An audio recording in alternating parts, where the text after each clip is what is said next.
Today on our show, True Believers, we have a guest in the Fat Cave. And we are going to get scary. We're going to get freaky. We're going to get horrific punnery. Yes, wordplay. So yes, horror in the Fat Cave. Come on back.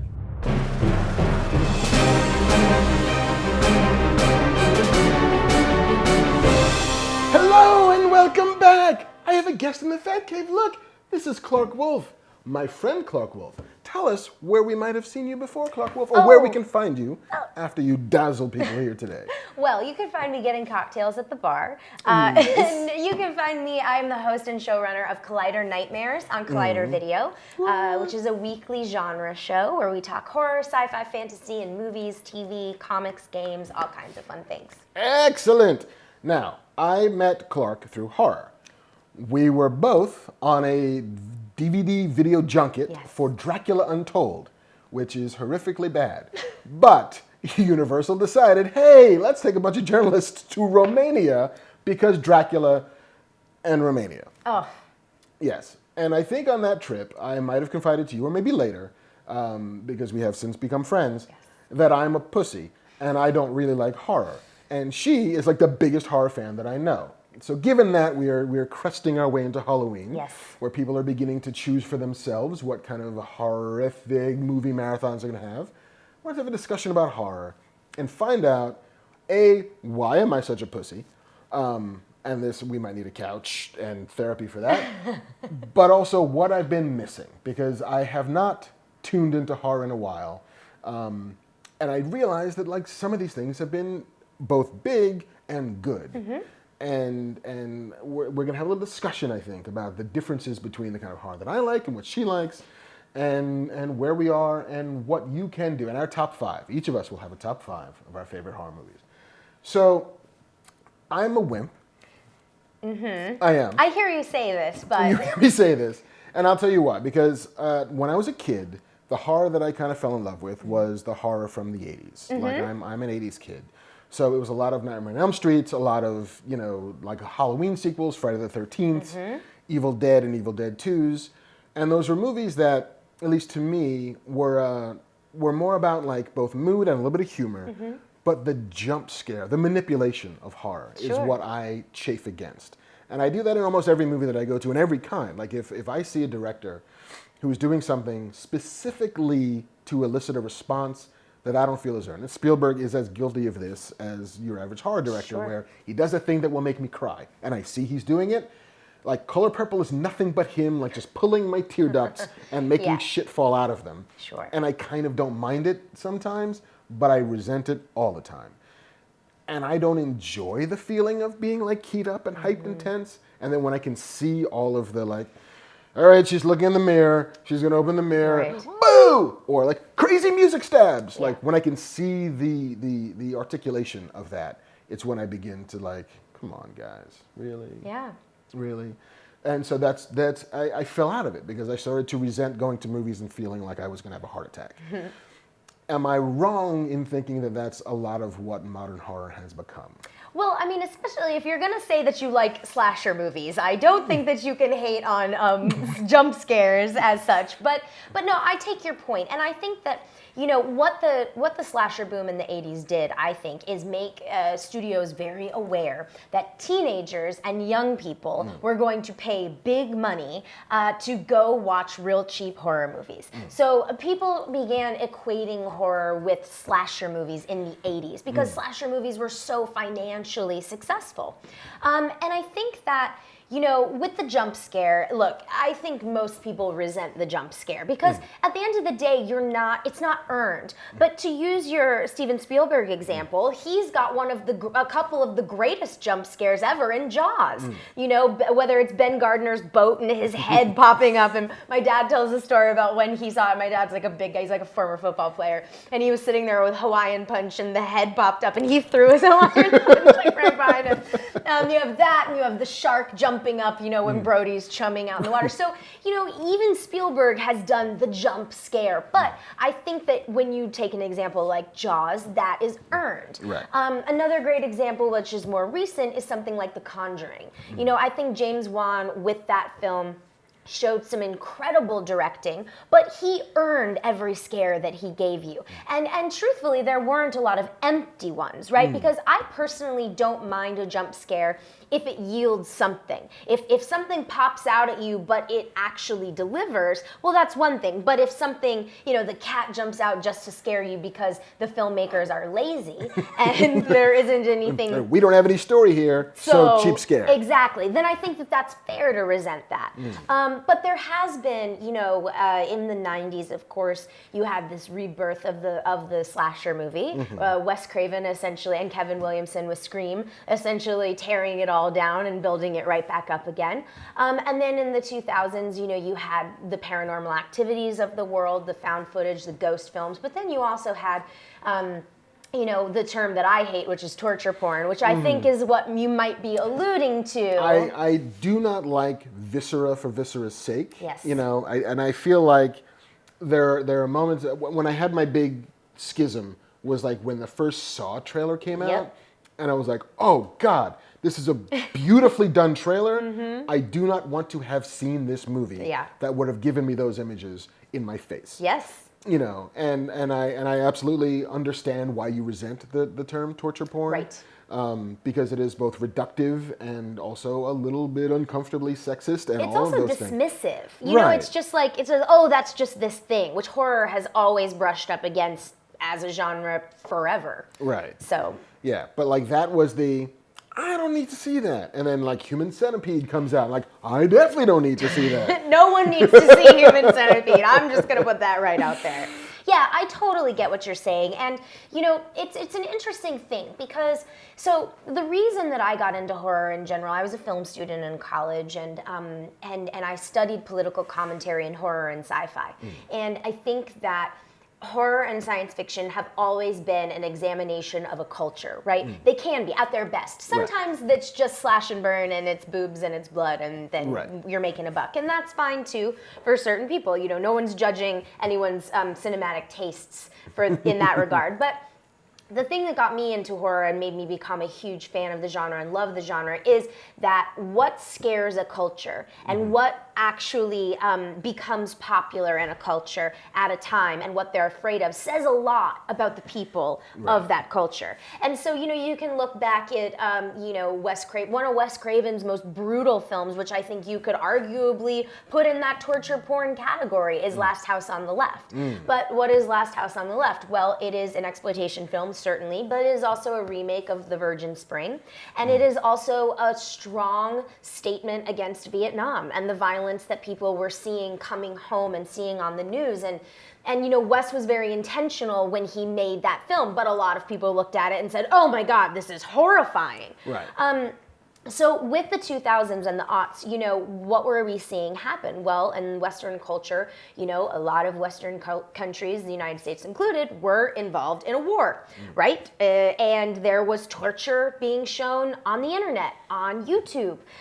We were learning about it in some of our prisons. I mean, the term torture became, and the visuals that went along with torture were very much a part of what was going on in our society. So with Saw, I will say, if you go back and you watch Saw, or if you've ever seen Saw, you will quickly see, never seen Saw. Well, I love it. It was very clever. But I will say, gosh, it's $1 million movie that they made in 12 days. I mean, granted, yes, the main set of the bathroom where Carrie Elwes and Lee Winnell are chained to the thing, it's disgusting. I mean, it looks like, oh God, where did they find this? And how did Wesley from The Princess Bride end up here, right? This is very upsetting to me.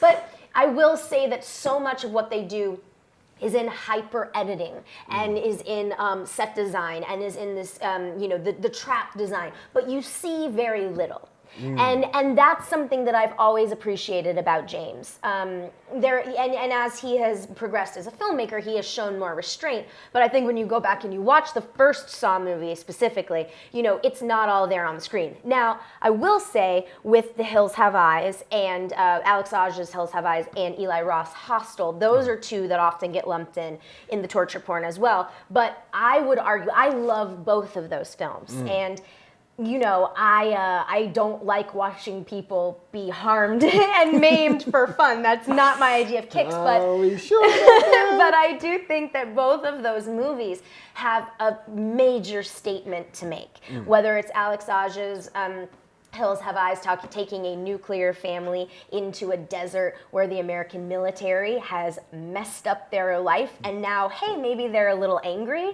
Well, geez, what does that sound like? Especially coming from a French director at the time of freedom fries and freedom toast in the U.S.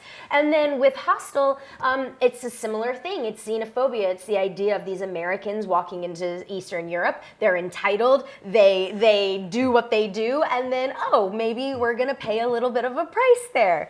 And also, rejecting the culture and saying, well, I'm American and this is what I'm here to do. So I think each of these films actually do have an underlying message, but then you get the human centipedes, which there is no underlying message there. Yeah, like I'm all for, especially genre fiction. Like the power of genre fiction is in allegory, is in, of course, being able to, like you said, scratch the surface and find something else beneath it.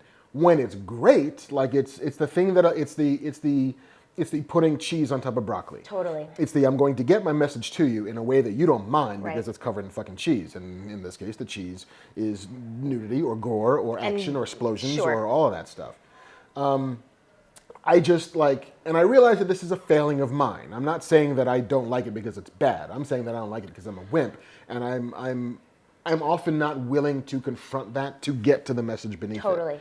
But I have the utmost respect for both filmmakers who can do that, and especially as a former film student, as a person who aspires to be making this stuff, the low budget ingenuity of it all. Oh, yeah. The idea that the absence of resources is it's what helps fund this stuff. Absolutely. It's what helps generate this stuff. It's what gives it all its juice. We didn't have the money, so we had to solve this problem. How do we solve this problem?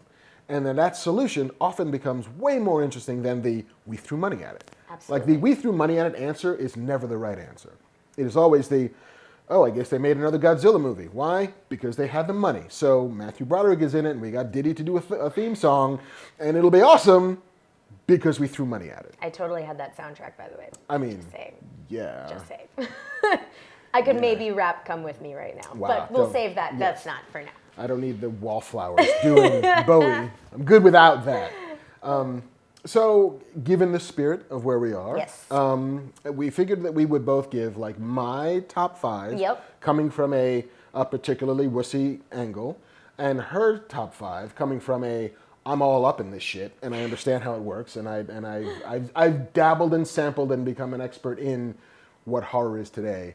My list, I think you'll notice, is a little bit older. I'm than hers. just gonna preface this by I know what his list is, Well. and we happen to share a title, which We I do. think for a top 5 says a lot. It says a lot. It says we've got good taste. Right, and I'm maybe not as wussy as I think I am, and maybe she's a little bit wussier than she thinks she is.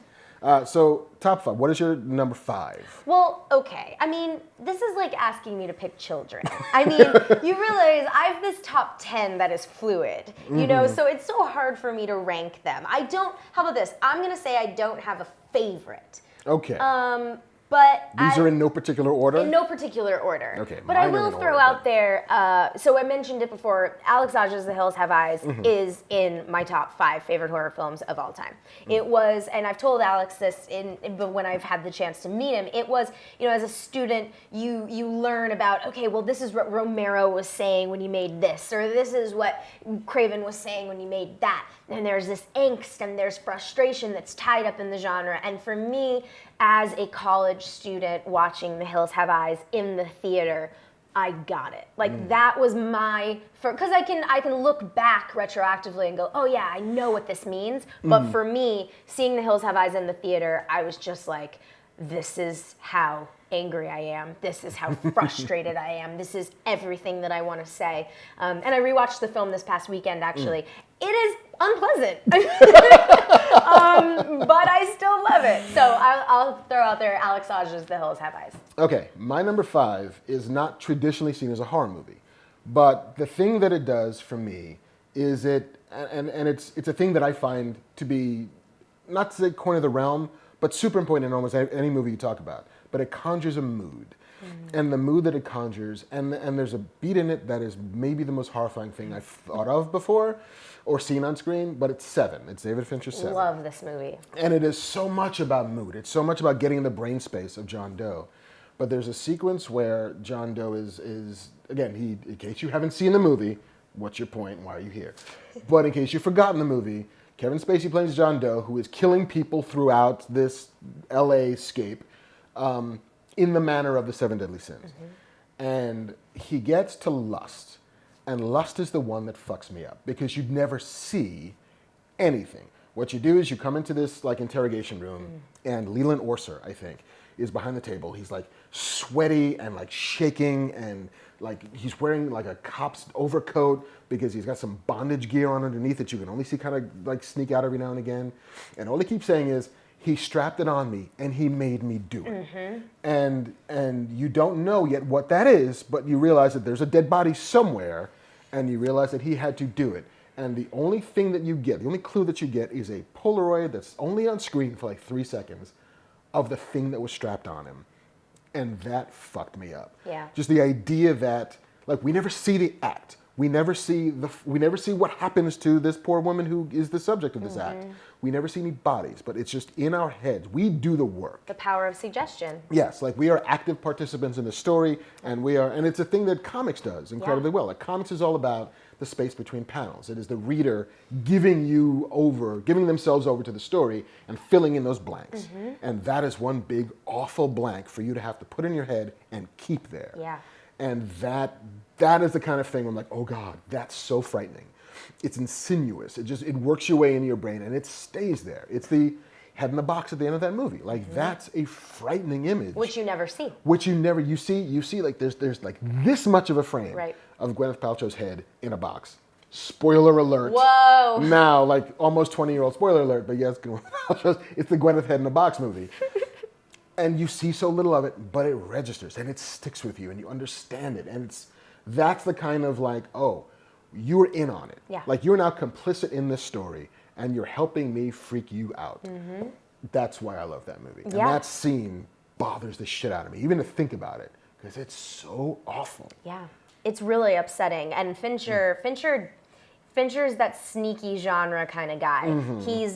I argue he's made horror movies, but he doesn't really make them. Nope. But allegedly, Brad Pitt wants him to make World War Z 2, which sign me up, advance tickets on Fandango, I am there. See, I still feel, and I read the book, and I listened to the audiobook, which is one of my favorite things ever. There's a world in which the best version of that is like a 10-hour mockumentary series on HBO. World War Z? Yes. Oh, yes. The film that we got is not not the book. It's source material. Fine. Like, I kind of like it even. I do too. But, like, the version that for me feels like it's the best version of that thing, we're never going to see because, or maybe we will. Remake. Maybe HBO in like 10 years we're like, fuck it. You know what? Brad Pitt is box office poison because he keeps leaving his wives. Blah. Whoa. What? Whoa. Maybe. I don't know. Allegedly, who can say? But yes, I feel like the 10-hour like HBO, we're just telling this story like an oral history with recreations and like stock footage and all that stuff. Just give me the fabric of that. That's what I want. But that's a digression that we didn't want to take. That's fair. Okay, fourth one? Fourth one. Count it down. It's a movie that is mixed reviews, but I love it. And I think that if you go in looking to have a damn good time, you certainly can. It's like one of those fun houses in a rinky-dink carnival that comes to town on the weekend. You go through and you're just so tense, and then a dumb plastic head pops out and you go, ah! And then you go, oh, I'm so dumb. Why did I scream at that? But you have a great time, and that movie is Drag Me to Hell. Sam Raimi's Drag Me to Hell with Alison Lohman and Justin Long. I love this movie. I love it so much. I love it because, to me, it is all of the Sam Raimi sensibilities from the Evil Dead trilogy, but with a budget.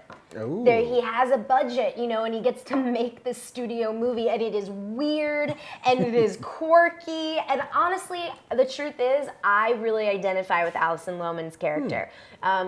We're both from the South, and we moved to the big city in Los Angeles, and And you find out some things about her, and her past that I may or may not relate to. But ultimately, it's fun, it's funny, it's weird, it's dark.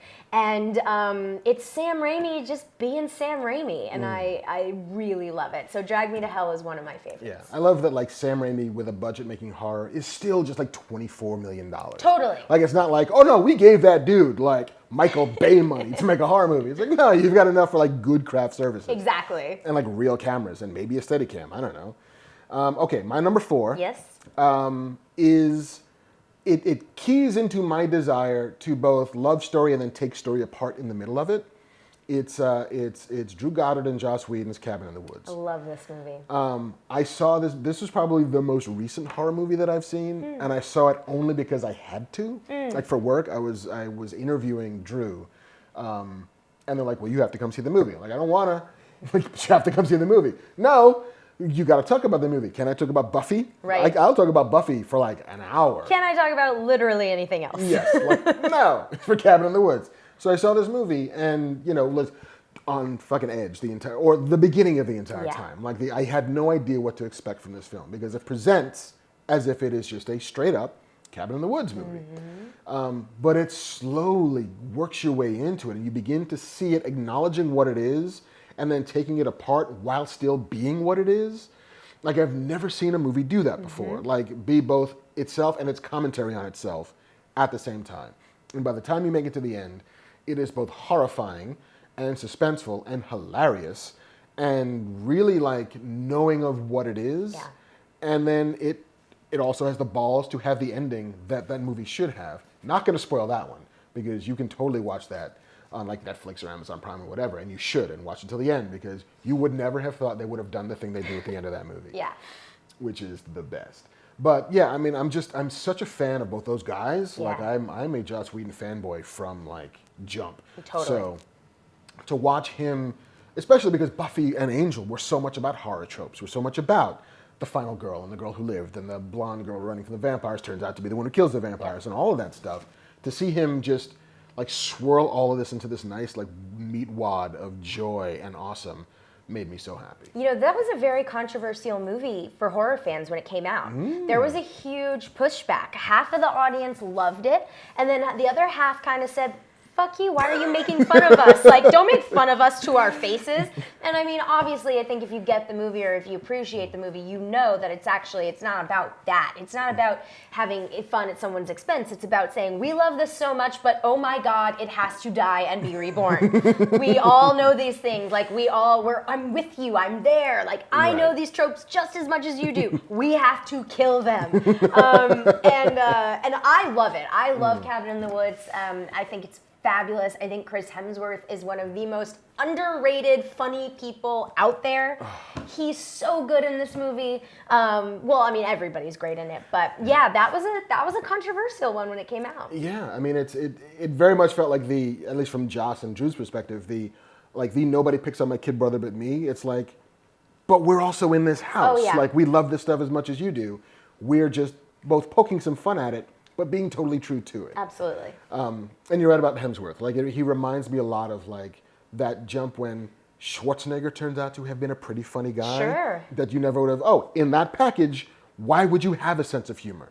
You shouldn't. Like 9 times out of 10, humor is from people who have to compensate for being the other. Absolutely. From being, a lady or a fat person or whatever it was that made you a misfit. Yep. Humor is your shield and defense for it. So you should not be allowed to be that fucking handsome and also funny. I agree. Yeah, it's just not fair. So fuck you, Chris Hemsworth, for being everything. For being so perfect. Yes. We love you. No, I love you. I felt the same way about like Jon Stewart. I was like, you know what? You're a handsome guy, super funny. I'm just really glad you're married. and then he's short. And that you're short. I mean, I'm also is not a tall guy, but like if he and I were single at the same time in Manhattan, I would have had no chance at all. Like, I'm sure Jon Stewart appreciates that. we didn't have to have the knife fight in the back of an alley or somewhere. Okay, so that was my number 4. Did you do your number 4? I did my number 4. I didn't All right. do my number 3. 3! 3! 3. All right. This is one that we may or may not share in common. But The Thing, John Carpenter's The Thing. So I remember these are in no particular order, okay? So don't tweet at me and tell me whatever. No, don't give her shit. No, I love John Carpenter's The Thing. I think it is art, and I think that he would probably hate me saying that, but I do. I think it is truly his masterpiece. I think it is above and beyond. It's above and beyond just a movie. I think it is perfect. And you know what's amazing is if you know anything about the making of that movie, you know he went back and scrapped like half of that movie. It was a tough shoot and a lot needed to be reworked. And gosh, when you're dealing with practical effects and you're dealing with a guy who at the time was very new to the game, doing these incredible things. I mean, it was a tough shoot by all accounts. And as most of us know, the critical reception from the fans and the critics was awful.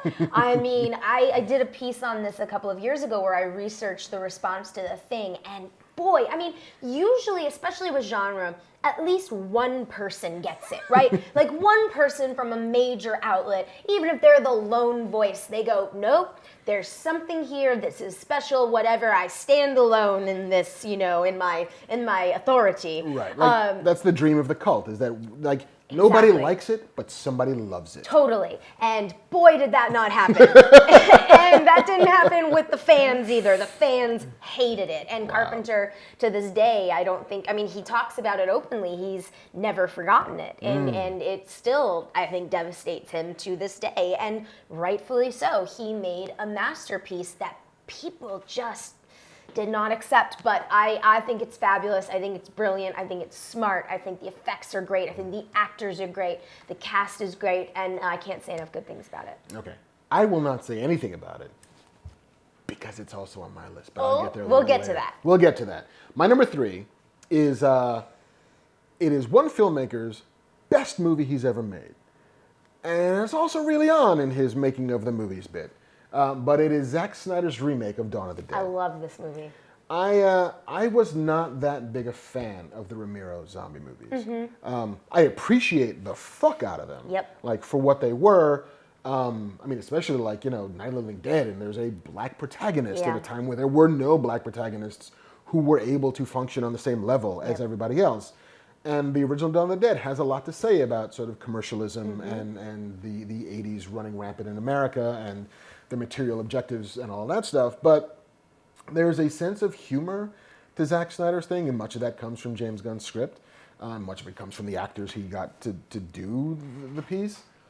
But it moves. Like, it functions as both a legitimate horror movie, but also as a really taut thriller. Yep. And it also has, again, good performances. It's got a great cast. And, whatever you're feeling on, fast zombies versus slow zombies, I don't care. Yeah. It's good. Like, just give me good. Just give me a sense of style. Give me a sense of perspective.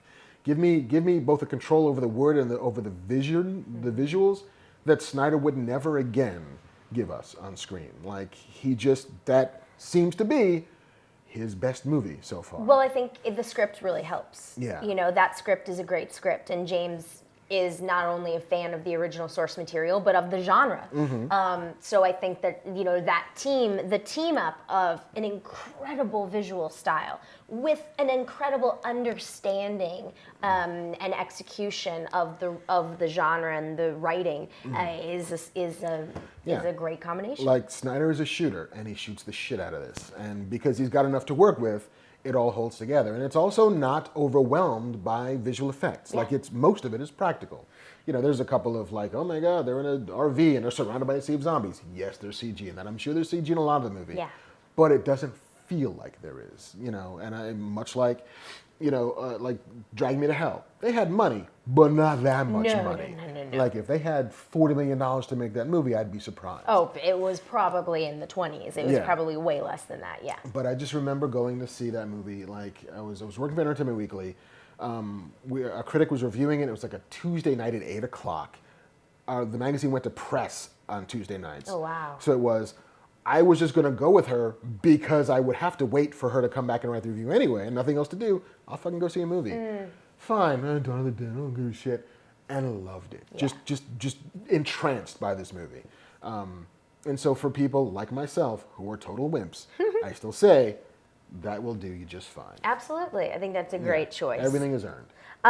Okay, my second to the last film, I suppose, since I'm not choosing my children, is Wes Craven Scream. Now, this... Speaking of Scream, so this is, you know, I have to say, for me, when it comes to horror auteurs, Wes is my guy. There's a lot of Carpenter and Romero and those types of people out there, but I'm a Craven person. I think Wes is one of the only people who, in the 70s with Last House on the Left, in the 80s with A Nightmare on Elm Street, in the 90s with Scream, and I love from the aughts, Red Eye. So, you know, he's very good at this stuff. But the combination of Kevin Williamson and this really, again, like James Gunn, loves the genre, knows the genre, is able, or Drew Goddard and Joss Whedon, knows the genre, loves the genre, is able to deconstruct the genre. And I think some of those similar things that you're seeing in something like Cabin in the Woods were also at play at Scream, with Scream. The other thing I love about it is it's teenagers. Wes always gave teenagers and young people agency. He always respected them, whether they were villains or whether they were heroes. He always allowed them to be real, whole characters. They were not waiting around for grown-ups to inform them. And I really love that because he respected youth and he appreciated youth. And Scream is, you know, I've rewatched it often, and I saw it earlier this year at a screening, and it absolutely, with the exception of the way the town reacts to cell phones, which is hilarious. My God! They refer to them as cellulars. Wow. You know, where'd you get that cellular, son? That's adorable. Aside from that, the movie holds up. It is just as smart and brutal and has something to say. I love the reveal of who the killer / maybe killers are. And I love that they are owning it. They are not... You know, and it's sad and it's scary. What could be scarier than enabled white privileged teenagers to cause death and destruction? It's horrifying. That is a harrowing question. It is. And, you know, I mean, Scream is a barrel of laughs in a lot of ways, but underneath that surface, you know, this is a movie that predated Columbine by like 2 years. And I think that is really important. I think that it has something to say. So I love Scream. It still holds up, and Wes is our rest in peace. I love him. My number 2 is also a Wes Craven joint.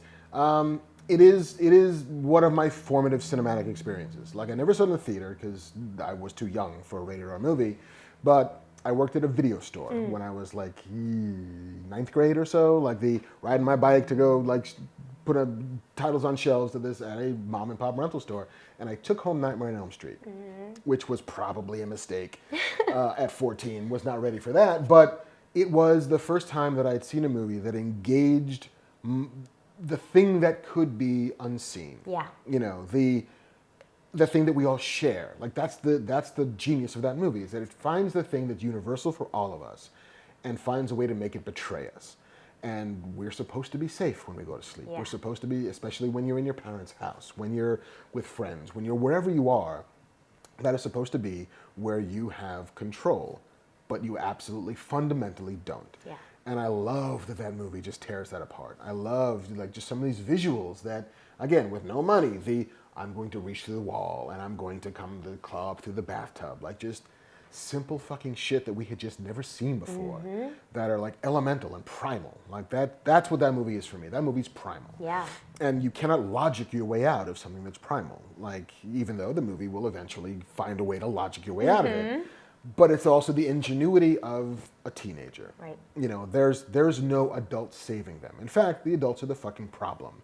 You know, which again in the 80s, when children are beginning to rebel at an age when, you know, their parents, who were born in the 50s, did not know what to do with, the kids are the ones who have the agency. The parents are the ones who are at fault. Yep. And it speaks perfectly to a teenage mindset. Especially like if you had a back-to-back double feature of like Breakfast Club and Nightmare on Elm Street, that's the same world. Totally. So I love that movie. I Yeah. just love it to death. Well, and I also think too, we were speaking of slasher movies earlier in the 80s, and you have, so you have Michael Myers come out in the 70s, which Carpenter wasn't trying to create some sort of magical trope. I think he very admittedly, alongside Deborah Hill, were like, we were just trying to make a movie. I don't know, we just were trying to make something. But that obviously spawned Sean Cunningham with Friday the 13th going, well, hell, I could do that. What do I need? I need teenagers, I need a location, and I need a bad guy. Great. Yes. Here we go. I need a mask. Find me a mask. And that's the thing is that, Cunningham has been, that's not me disparaging Friday the 13th. That Sean Cunningham has said this is a meat and potatoes franchise. This is what we do. Right.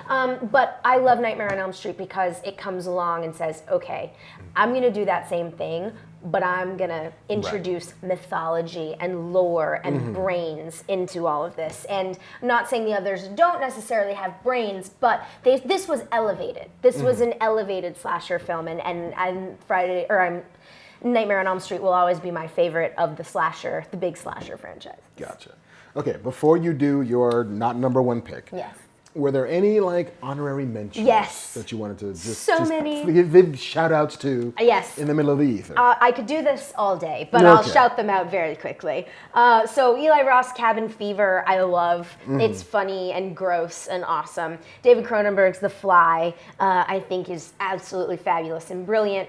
The Poltergeist, Jo Beth Williams is my favorite woman in a horror movie ever. Go back and rewatch Poltergeist. We forget, we think of it, we remember the clown, we remember the hands on the screen, but this is a movie that is intense.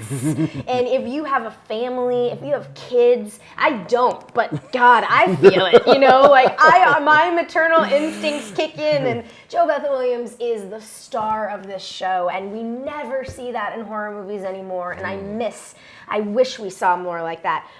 Neil Marshall's The Descent. If you've never seen The Descent, do not Google it. Do not look at pictures of it. Do not look at anything. Just watch it.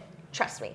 And James Wan's The Conjuring. Okay. I love. I'm going to give a shout out to The Exorcist, which I remember seeing when I was 12 years old, thinking to myself, this movie was made the year I was born, how scary could it be? And then hiding behind furniture from that film. No! Fuck you. Devil's Backbone. Love it. By Guillermo del Toro. It exists in this world that is all mood, and death hangs over this film like a shroud. And I love that the movie's so infused by that mood. Speaking of mood, The Sixth Sense. Oh, love it too. Because it is, again, it's so much about putting you in that space of dread, of something is wrong here, but you don't know what. And even, the hallmark of a good twist is that you can watch the movie again and have everything that you saw not only hold together, but mean something different while watching it. And, Shyamalan has gotten a lot of knocks for being so insistent on twists, and many of them don't work. But that one is fucking solid. Sixth Sense still holds up, and don't you ever tell me otherwise. Yeah, it's like a Swiss watch. There's no part of that is not machined to ultimate efficiency. Okay, so number one. Let's do it. Which was in your honorable mentions. Oh, what? It's The Exorcist. Yay! So I love The Exorcist. I talk about it a lot. And the thing that I want people to know is it's an easy number one pick for anybody, right? Talking about horror movies, because it is known as the scariest horror movie of all time. But I think the reason that The Exorcist, Rosemary's Baby, The Shining, Poltergeist, these movies, even for non-horror fans, right? They all say, oh, I love that movie, or I remember seeing that movie, or oh, it scared me so bad. The reason these films resonate is because they are family melodramas first. These are movies about families, and the scary stuff just so happens to happen in the background. And The Exorcist is no exception. When you look at something like The Exorcist and you have the priests, You have Karis, who's losing his mother and she's disappearing. You have Marin, who's been fighting this battle and now sees another child at risk. And you see Chris McNeil, who is a single mother. She's estranged from her husband. She is losing her daughter. These are real family relatable stories, and I think that the supernatural elements come second. Right. So the movie still holds up 1,000%, and the older I get, similar with Rosemary's Baby, the older I get, the more I see, the sadder I am when I watch these movies, the more I feel them and find them devastating and horrifying. Yeah. So yeah, The Exorcist is truly a classic, not just because of the special effects and the bells and whistles, but because it's an incredible film. Yeah, I mean, that's the great part about movies that both stand the test of time. You're a different person every time you watch it. Yes. And to help chart the evolution of you against a movie is actually kind of fascinating. Oh, yeah. To be like, I didn't feel that way the first time I saw that. This means everything to me now. This part of it that I overlooked when I was a kid, holy shit, it's killing me inside. Yep. And like that's the thing that kind of only movies can do because they're fixed in time where you are not. And that like alternate relationship between you and a film is what makes it so amazing. My number one, she already talked about, The Thing, which I love as we've been talking about, as a sort of communism parable of like, who do you trust? How do you trust anybody? You think you know somebody, but maybe you don't.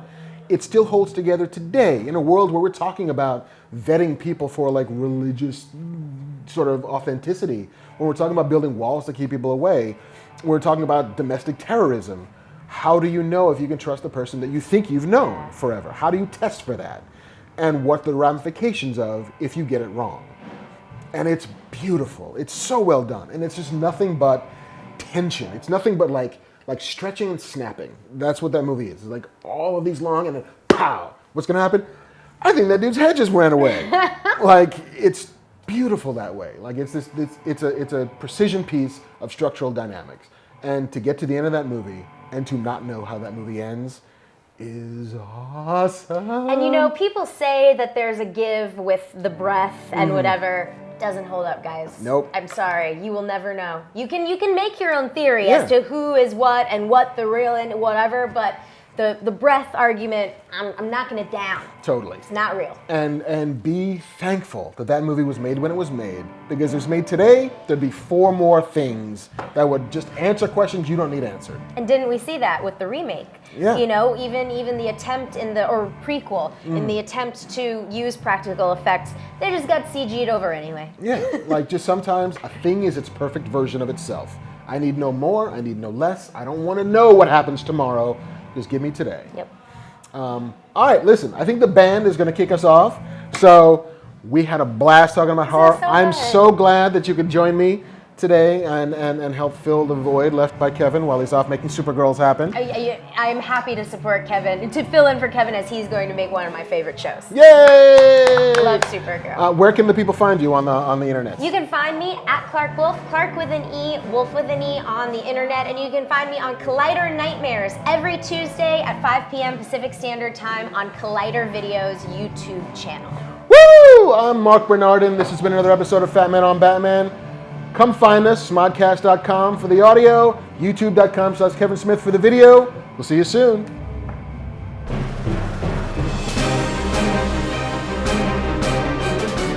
Hey man, it's me, Kevin Smith. Thanks for watching. Do me a favor, click that thing below that says subscribe. Every time you click that, you save a baby kitten from murder.